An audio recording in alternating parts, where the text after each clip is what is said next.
Yeah, so most of the photographs that I took that week, the majority of the photographs I took that week were taken through the windscreen of the car. I would say this, I guess, wouldn't I? But it's not quite as easy as you might think. No, having done that myself, and I had exactly the same on Skye. In fact, we were staying. We'd gone round. We'd been on the Isle of Egg, myself and quite a few other photographers, and we'd come back and we were going to do some photography on Skye. But we were in a little cottage, and it was pouring it down, and it was gales blowing, and I spent probably an hour taking photographs out of the window. Long exposures with the trees going and things, and I think it's great because you use what the environment's given you. Yes. Yeah. Yeah. But you say trying to be creative with it. There's the idea and then the execution, isn't there?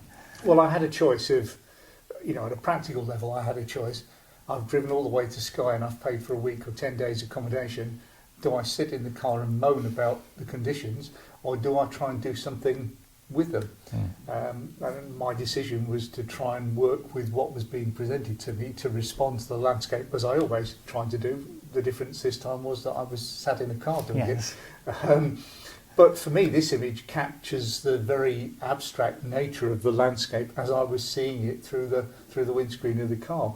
But it did require the right quantity of rain running down the windscreen. Too little, and you just ended up with blobs, looked like blobs. So did you find yourself parking into the wind so you could catch more rain? Well, you might joke, but actually I did at one stage have to do a 3-point turn on a narrow lay-by to make sure that the windscreen was pointing in the right direction to get the photograph that I wanted. Yes.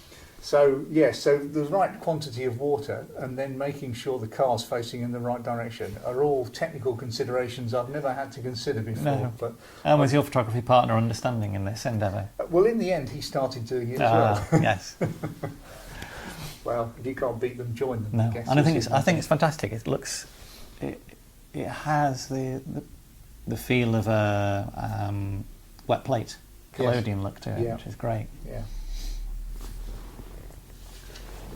And this is another one from the same series? It is, yeah. Look at that, the Cullen, presumably. Yep. That's a wonderful photograph. I really like that. Thank you. This was taken on the same trip and taken in the same way. Taken late one evening. Mm-hmm. The light levels were obviously falling fast, and you can see by the cloud cover, the prevailing weather and night were reducing light levels quite considerably. Yeah.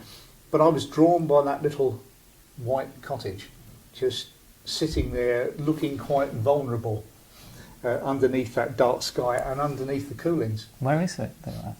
It's on the road from to Elgol, from Broadford. Is it Broadford? Are you gone past Elgol? No, not far out of Broadford. Okay, yeah. Somewhere along that road. I really was just driving in the rain, looking for something to photograph through the windscreen of the car. The crag line there is remarkable. Yeah, incredible. Yeah, and there were these elements: the mountains, the dark sky, the pouring rain, but that little cottage just seemed to offer a sense of haven. A bit like a lighthouse on the harbour. It gives the ship in the storm a sense of here's safety. Come here and you'll be okay. That's how I felt about that little white cottage, and so I deliberately took it so it was quite small in the frame, so it was overwhelmed by the other elements in the frame, and I've printed the rest of it quite dark but kept the cottage very light. So hopefully it does give you that sense of here's safety. Here's a sense of shelter from what's going on around in that particular environment. Fantastic. Thank you.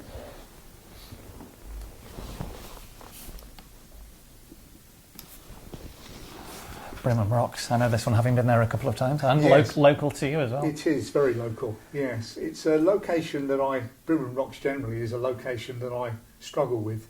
It's a difficult place for having such a quantity of amazing bits of geology, and it's a really difficult place to take pictures, I found. Yeah. This is probably my most successful photograph there today. It's successful in terms of it captures Brimham rocks for me. It's as I think you've said in another issue of the magazine, it's the most photographed tree, certainly in Yorkshire, if not in the UK. Yeah. And I wanted to try and get something different. Hence going with the pinhole camera. I've been with traditional cameras and not really got photographs that I was particularly happy with, but I thought I would go with the pinhole camera and try and make the most of wide angle view and the long exposures. Yes.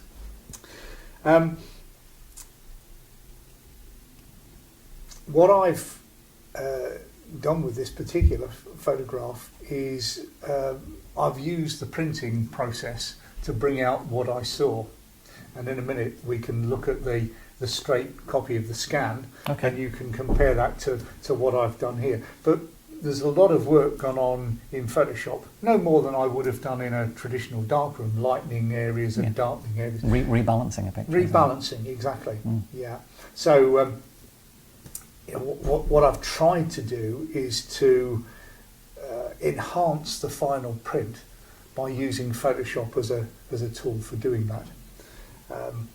One of the things that I particularly like about it compositionally is you've got this line of the rock taking you up to the tree. You've also got some detail in the sky with these windblown drawing clouds. back in. So again, a bit like the Durdle door shot, you start to get some feel for the elements that have sculpted these rocks. It's a great location, but as we say, really difficult to photograph. It's one of those places that you think should be very easy to you should have hundreds of great locations, great pictures there. But no, it's not. It's very difficult. Capturing all of those elements, the rock, the sky, this tree hanging on in the rocks, because there are other trees that are equally growing out of little crevices in the rocks, but they just don't offer the same photographic potential. No, unfortunately. It's almost too it is almost too chaotic. Trying to reduce things to simplicity is very difficult. I think that's the issue. Yeah. If you had any of the individual rocks on their own, surrounded by nothing, they'd be great to work with. But you're always backed up against something. There's always something in the background. Yeah. So, and I've tried to go there and apply Jan Tove, the Swedish photographer, his beyond order principle, which is the landscape is a chaotic place. Photograph the chaos. Don't try and impose order. I've tried to go with that philosophy in mind, and I've still struggled with Brimham rocks, I have to say. That's a challenge for anybody watching. Yes. It's a great place to visit. Very difficult place to photograph. Yeah. So wonderful. Should we take a look at that file then? Okay. It's actually, you can go just to the next image. Oh, it's on the next one. Yeah. Okay. Yeah, if you want to deconstruct it, we can go back to that later. From the other side? No, it's exactly the same shot, just reversed. Is it? Okay. Yeah, well, we'll start there with the reversal. This is how you see the photograph in situ. Yes. The great thing about doing what I did, which was flipping it round the other way when I printed it, was that it confuses the hell out of any photographers that know Brimham rocks, because normally the reaction I get is, well, I've never photographed that tree from that side. How did you get that angle? Well, I photographed it from the usual side, but reversed it. And the reason I reversed it is I wanted the lines running from left to right to take your eye up. It is interesting. There is a different reading of a picture when you have things coming in from the right. There's a blocking sense. Yes. Things are more open. The picture, as you reversed it, it's got an open breathing feel to it. Yes. And this doesn't. It's more closed. Yeah. I mean, the treatment's different as well. So in terms of adjusting, rebalancing, you've done quite a lot of work on. Yeah. What I've done is I've lightened this area of rock here to give some balance to this light area over there, and I've also changed the tonal balance between those two rocks in the top right corner to separate them out. They're actually two separate rocks. Yeah, but they merge together. They're merging together in the original. This is the straight scan. Yeah. It's cleaned up, but this is the scan before I did anything to it. I've also selected this area here. The ground. And the ground, and darkened it. And I selected the sky, and I've darkened that as well. Brought more texture into it. Yeah. Yeah, so there was a fair bit of work in terms of selecting the image, but the key to that was a bit like before I take the photograph, deciding what am I feeling and how do I reproduce that photographically. I spent some time looking at this on screen thinking, what needs to happen to this to make it an effective print? Yes. So it wasn't a case of, willy-nilly just getting in there and doing things to it. I had to just sit back and reflect on what did I need to do to give it more balance, to make it work, to make the lines and shape flow more effectively through the frame. And if you move on, we can go back to the... Oh, do you want to go back? No, you're okay. It's back Back to... Yeah.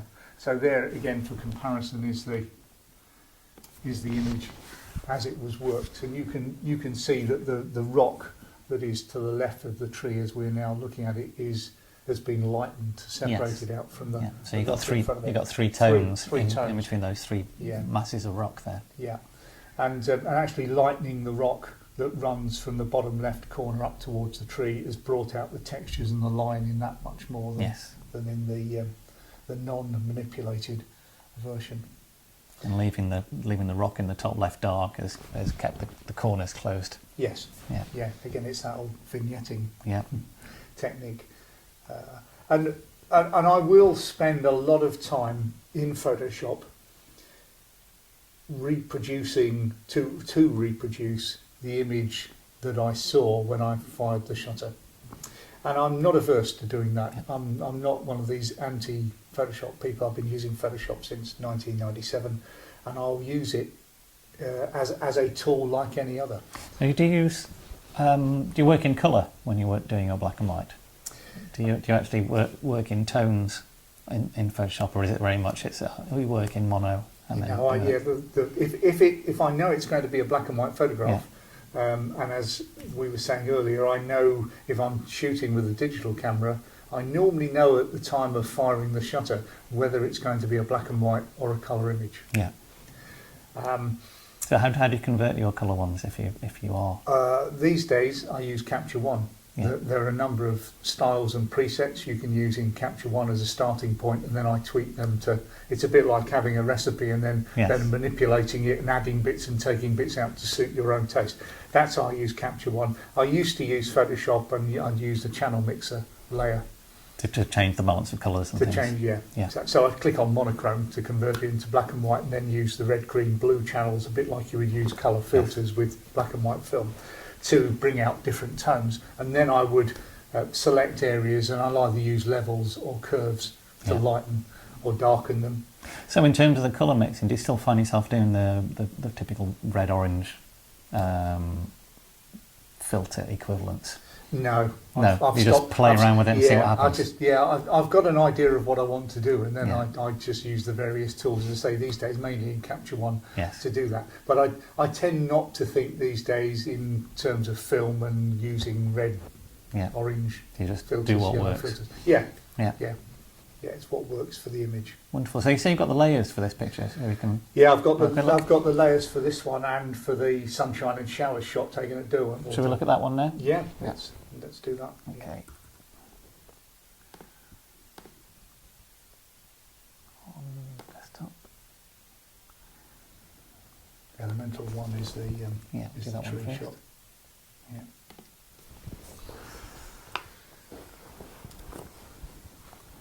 I'll just clean up here for a moment. Keep the adjustments layer there. So if we go back to the original,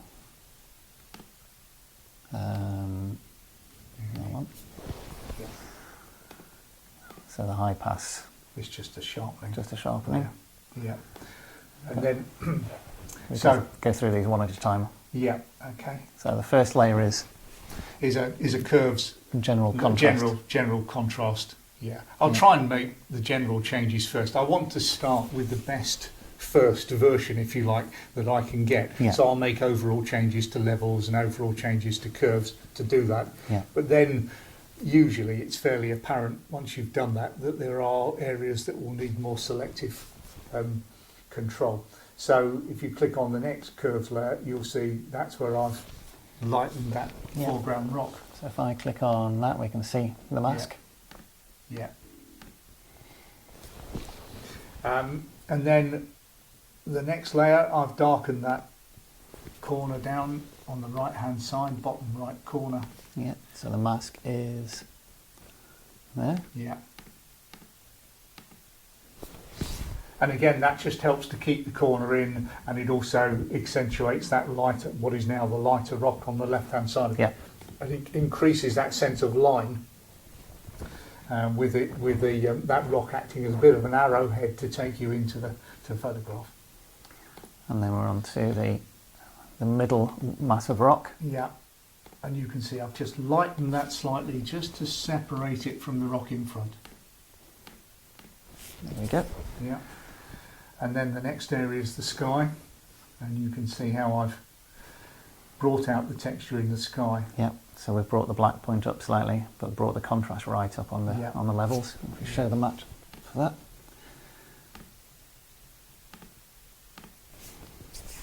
So if you just turn that layer off again, you can see, I knew from looking at the negative that the detail was there, but it was too weak in that first version. As soon as you push that up, that brings the contrast out in all the bands of cloud flying past. Yeah.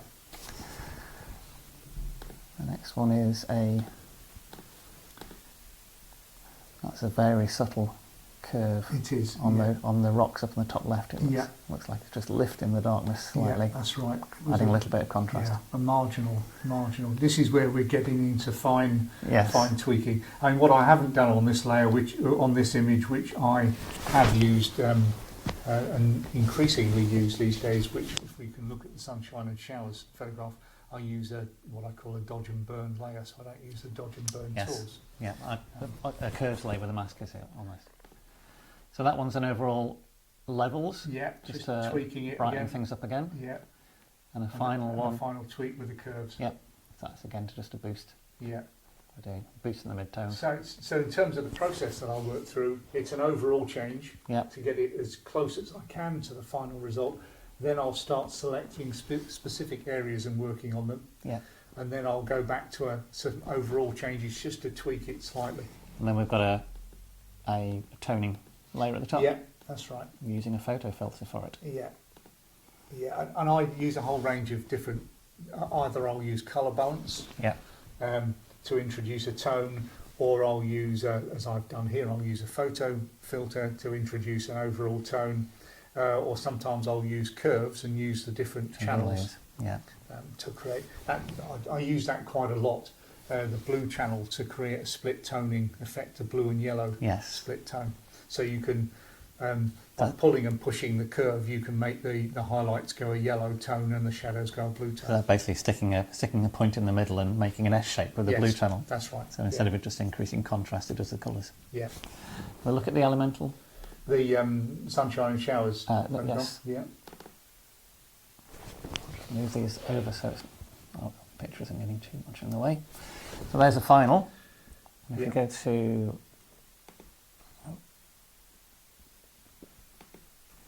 so there's the original. Yeah. Not much colour in the original. Anyway. No, that's right. No, you can see it was a pretty grey day. So we'll have a sharpening layer. Yeah. Which is, although it's the first layer we're seeing, it's always the last thing I do. Okay, you just put it on the end. Yeah. So I'll go channel mix. So this is your black and white conversion, is it really? Yeah. And we have a red boost. Yeah. And that's majority of what it is, isn't it? I think in that one. It is. Yeah. Yeah. I mean, sometimes I'll play around with the green and blue channels with the proviso that it should add up roughly to around 100%. Yeah. We'll just have a look at what it looked like without the red. Oh, yeah, there we go. Ah, I see. So it's just increasing the red there, brings the red out. Yes. So you're really only using the red channel there. Yeah. Yeah. Yeah. I understand that one. The next layer is a curves, overall curves. Yeah. Just to bring up the contrast. Yeah. And then we have a levels which has been applied just to the bottom of the water. Just to the bottom of the water. I wanted there to be some light on that foreground water, just to entice the viewer into the photograph. It's something that I use quite a lot, although you use the vignetting, I also try and ensure there's a lighter area very close to the sort of, the entry point, if you like, so you're not to the blocking photograph. the viewer's path into a picture. To entice the viewer into the photograph. Right. And then look beyond to, hopefully, look beyond to those wonderful clouds. Then we have a dodge and burn layer. Yes. I don't know, I've never used one of these, so I don't know how they work. Okay. What I do is I create a new layer. Yeah. Then you're going to edit, fill 50% grey. Yeah. Change the blending mode to overlay from normal, and then you can paint on with a soft brush. I take the hardness right down to 0. Paint on with a soft brush. If you paint on with a black brush, then you darken the area. If you paint on with a white brush, you lighten the area. So if I change that mode to normal, we'll be able to see what differences you made. You can see very subtly there, yeah, right? You can, yes. It's not that apparent. But it'll be apparent if we do that, though. Yes, that's true. So excuse me while I slightly see. So we can see here you've worked on the rays of light. The image, as we've got it so far, before I introduce this layer, didn't contain for me the subtlety within that light. You remember the image, the final image, has got very subtle bands of light, but also within that you've got the texture of the rain. And the original image didn't bring that out, and as you can see, it's taken quite a bit of work with dodging and burning to bring that out. Again, it's it's no more than I would have done in the darkroom, but I wouldn't have been able. My darkroom skills were not sufficient to enable me to do something like that. It'd be almost impossible to do with that accuracy, wouldn't it? So if I turn that on and off, we can see that it's just brought out. It's knocked down the highlight in the bottom right. Yeah. And we've got more texture in this rain cloud here. Yeah. And then more texture in the bands of light inside there. Hopefully I brought out the subtlety. Definitely. And then the final would be an overall mid-boost again, is it? Yeah. Okay, we're bringing the light. Yeah. Turn the light up. Yes, that's right. Yeah, it's a sort of it's a modified S curve, but. And you use these curves. Do you use the hand tool to try and pick out where the tones are, or do you just know where the tones are going to be? On this particular image, it was produced using CS2. So, as far as I can remember, although it's several versions ago, I don't think it had manual the points. hand. Think it had the hand tool. So no, it was a case of judgment. Just a virtual tone system in a way, isn't it? Yes. Yeah. That's wonderful. Well, thank you very much for your time. Much appreciated. Thank you. I've enjoyed it. And we'll try and include these pictures in the bottom, and we'll provide a link to your website. Okay. And also, we're going to review your book as well. That would be great. On this issue. Yeah, still got a few of those to sell. So anything you can help on that front would be great. And you're doing workshops still? You have many workshops? Oh yes, I've got programme of workshops lined up for next year on my website. And I've got one workshop left this year that I'm running on my own, which is a pinhole workshop in Venice. Oh, yeah, very nice. With one place left. Somebody cancelled on me yesterday. It was fully booked, but somebody's now pulled out. So I've got one place left for that. Well, if that's still available, it'll be this Friday, which hopefully a week's time after we're doing this. That's great. That'd be good. And I've got another workshop that I'm running with David Tarn, a 3-day workshop on the North Yorkshire coast, called Imperfect Impressions, which is some of these, using a lens baby, pinhole, plastic bag. And if it's raining, you'll still be able to do something. Yes, that's right, yeah. Wonderful, thank you very much.